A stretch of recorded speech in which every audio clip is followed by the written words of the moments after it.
Hello, and welcome to this edition of Fifth Quarter. I'm Lauren Holdmeyer. And I'm Alex Hill. And on this edition of Fifth Quarter, Blake Heisey gives us a recap of anything you might have missed from fall sports action. I will sit down with a member of the girls' tennis team. And lastly, I will show you how all kids' sports movies are the exact same. All this and more on this edition of Fifth Quarter.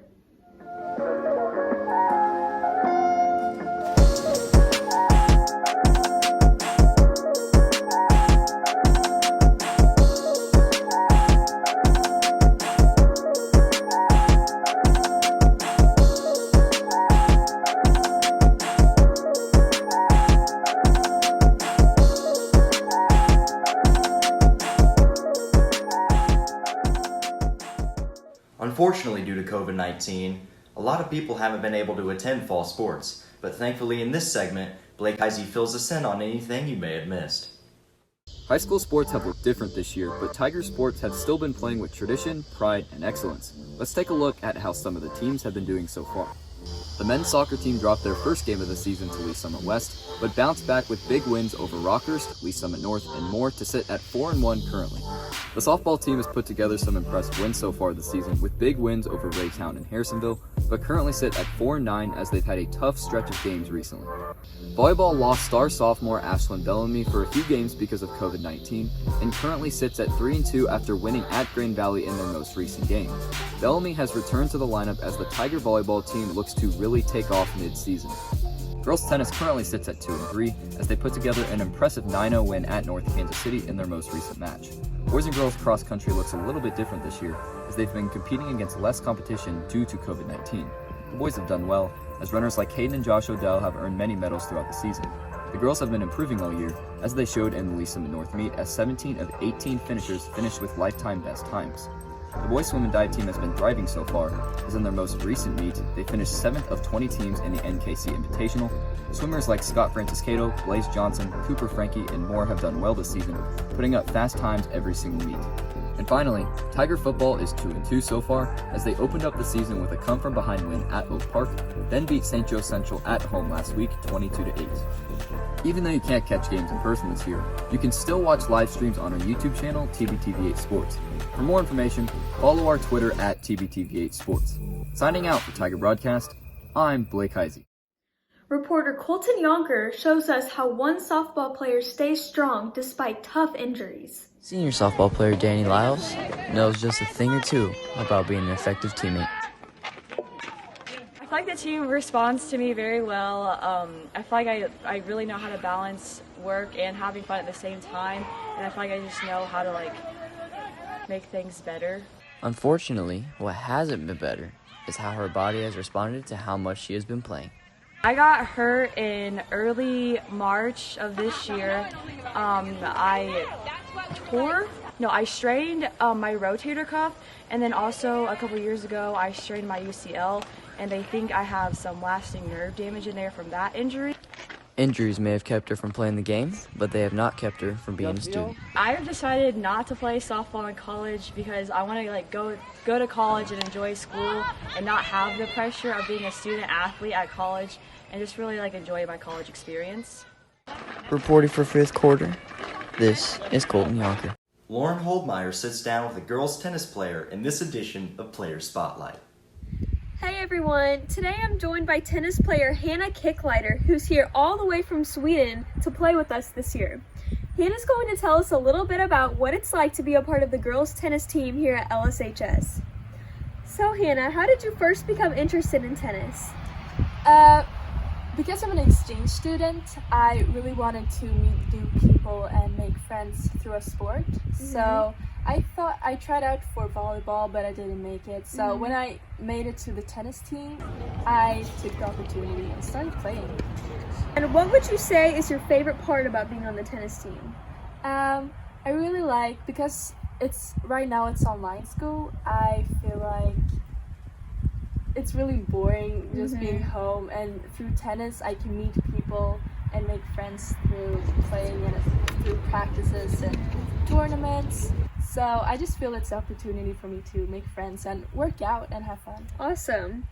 So what would you say is the hardest part about tennis? Probably the technique and the timing.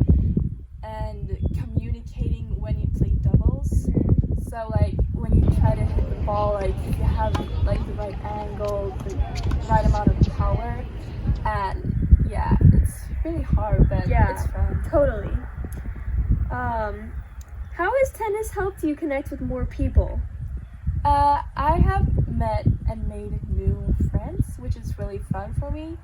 And I've talked to the coaches. I really like my coaches. They're really nice and helpful because I'm a beginner in tennis. So they showed me a lot and made me improve my tennis skills. How do you plan to use what you've learned from tennis after you return home? When I return home, I plan to keep on playing tennis because it's a really fun sport. And I will probably use the training I've got here to teach my friends and family, and so we can go play together on the weekends or something. You can catch Hannah playing for the last time this season and help her celebrate senior night on Thursday, October 1st. Signing out for fifth quarter, I'm Lauren Holdmeyer. Lauren Berry gives us a recap of the Lee Summit football game against the St. Joe Central Indians. On September 18th, Tiger football took on the St. Joe Central Indians at home. The Tigers would be fortunate as a bad snap from the Indians would result in a safety, pushing the Tigers ahead 2-0. Tigers would score their first touchdown when quarterback Tommy Locke fired a throw to Anthony Wilson, who was ready in the end zone. Then kicker Troy Huffman would easily score the extra point.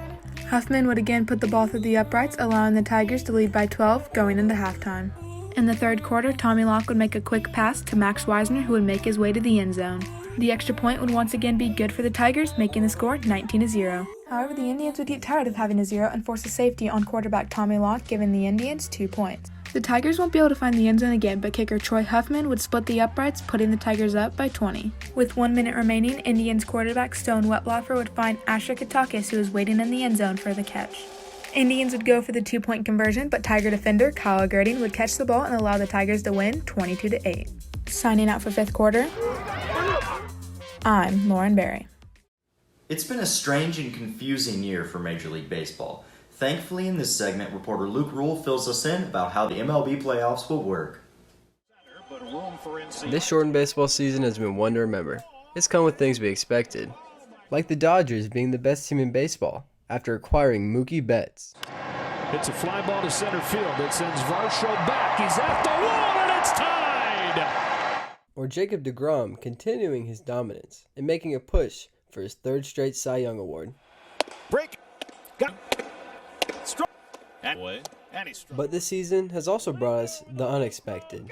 Young teams, such as the San Diego Padres, or maybe better known as the Slam Diego Padres, In the air to right field.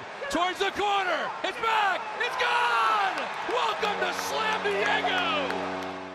have taken the baseball world by storm and are must-watch TV. Or maybe the absence of fans has come as a surprise to some people, with some teams even going as far to implement cardboard cutouts to replace the missing fans. In 2014, at the age of 23, as the Fanatic makes his way through the area of our first responders. As the regular season comes to an end, it's time to get ready for what will be one of the most exciting postseasons ever. This year's postseason will be like no other, featuring 16 teams compared to the usual 10 teams that play in the playoffs. This expanded format gives more teams an opportunity to go deeper into the playoffs, where in any other season they would have never had a chance to. So as we prepare for a new look to October baseball that features new exciting teams, veterans who have been here before, and first-time rookies, we look forward to seeing who comes out of this unique season as World Series champions. Signing off for fifth quarter, I'm Luke Rule. The Tiger volleyball team played a gritty match on the road. Reporters Abby Oldham and Kylie Woodruff give us the rundown. Coach Hanaway helps prepare the Tigers for a tough match against the Grand Valley Eagles. Micaiah Clayton sets the ball to freshman Brooke Boyer, which results in a kill.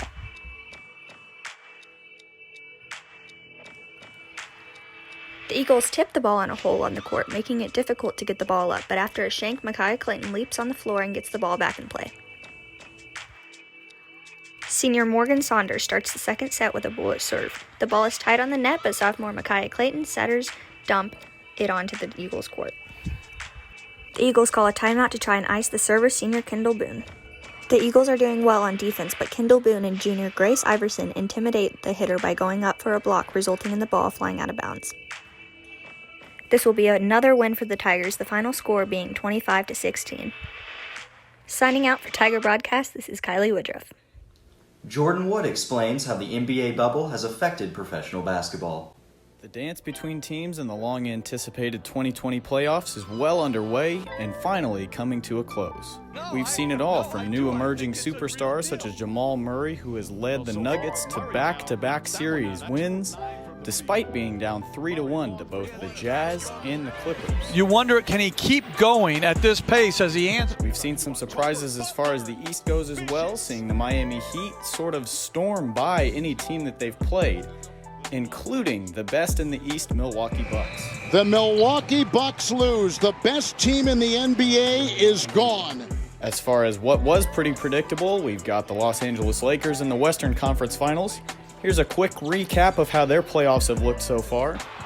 Quinn Cook will dribble it out, and the Los Angeles Lakers in 5 eliminate the Houston Rockets in 5 games. I will gloss over the Celtics' journey to the Eastern Conference Finals because I don't really think they're going to go too much further.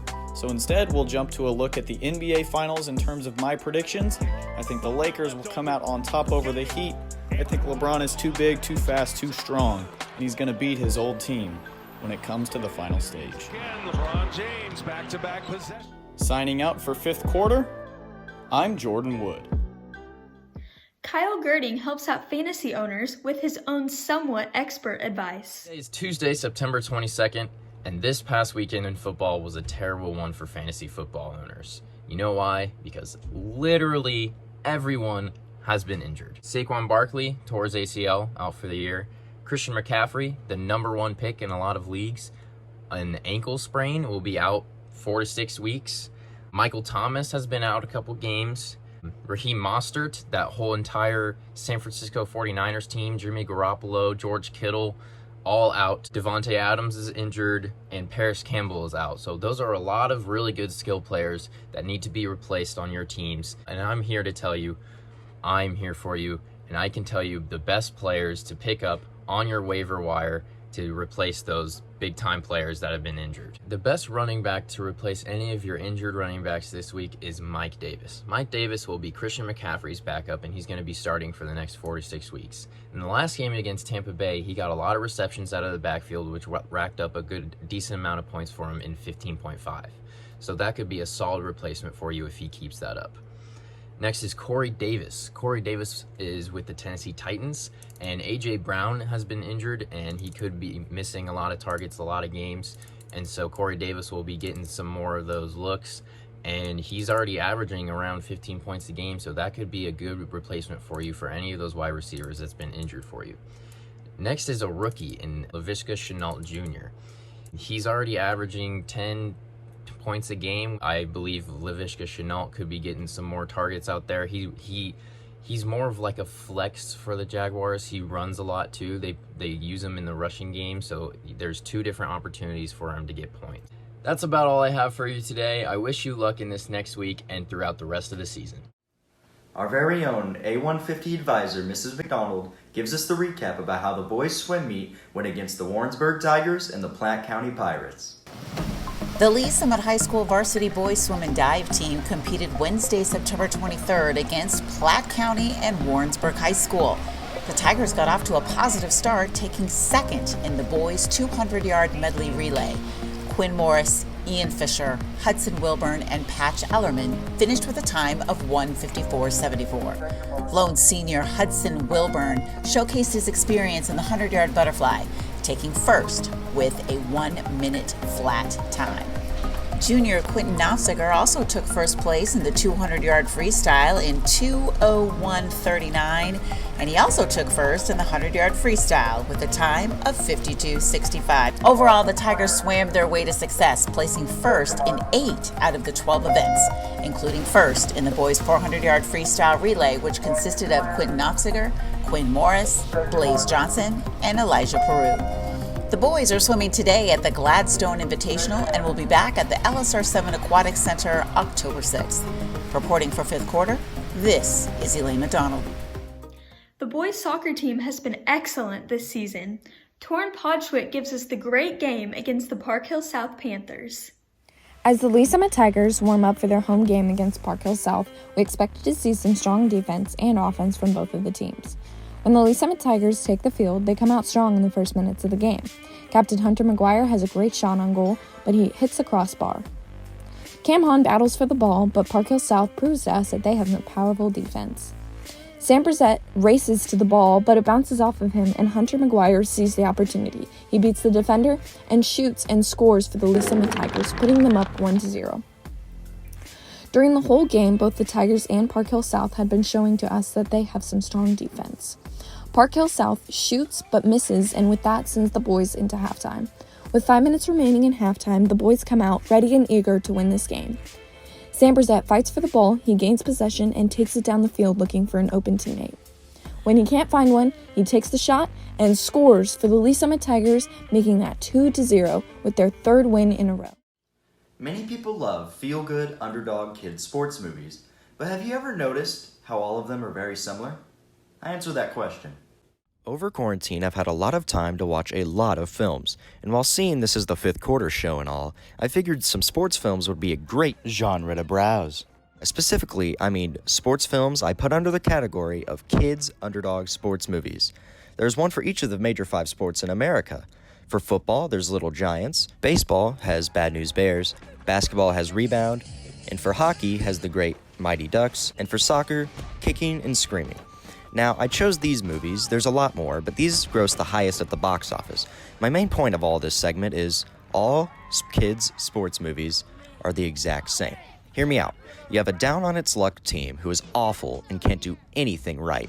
They hire an either coach who has anger problems or drug problems, or just doesn't know what they're doing and doesn't want anything to do with their team.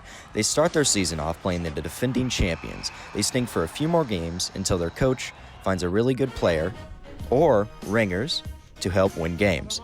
These ringers help the team win a few more games, and they start to win with a montage of them kicking butt and taking names.